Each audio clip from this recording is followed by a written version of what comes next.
At 50 years old, Vera Roberts believed she was still young enough to find work. So when her employers told her that the plant she was working for would be closing down, she took a voluntary redundancy and joined the unemployed. That job was a part-time job, and now I was looking for part-time with high hours or full-time. I thought I had more options, more jobs to go for. She'd worked for the plant for over 12 years and was shocked when the news came. We were called into the office and given or told that this plant was closing down.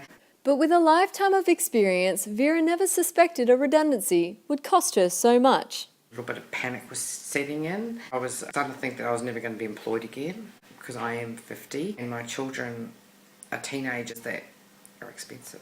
There are a couple of factors that influence that. One of the main factors is around that initial feeling of optimism. However, as time goes by and nothing is coming up for them, then the depression starts to set in. At the end of it, it was stressful because Vera was getting stressed. Paul, my partner, he told me that I had to limit my job hunting to 2 hours per day and told me not to worry about it.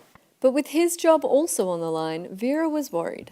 It could happen any time. One day he could come home and say, I'm finishing next week. Life would have been really difficult. Probably slash and burn, all the things that aren't really important. Before the redundancy, gym was part of Vera's regular routine. Slowly, my routine just went out the window. Once that routine disappears, it's kind of like, what do I do?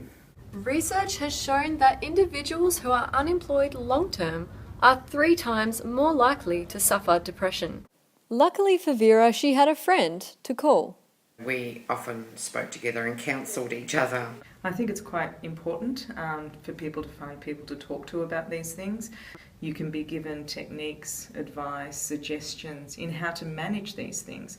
At her wit's end, Vera decided to apply for one more job. A few days later, I got an interview. The gardening project that she started while out of work kept her calm before the interview.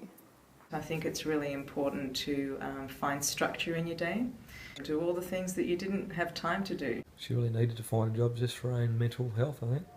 Vera had the interview and received the call she was hoping for. And she rang later that afternoon and said, yeah, it's mine, and when would I be able to start on the following Monday? Now I'm working full-time, I'm earning more money, and so it gives my children more opportunities.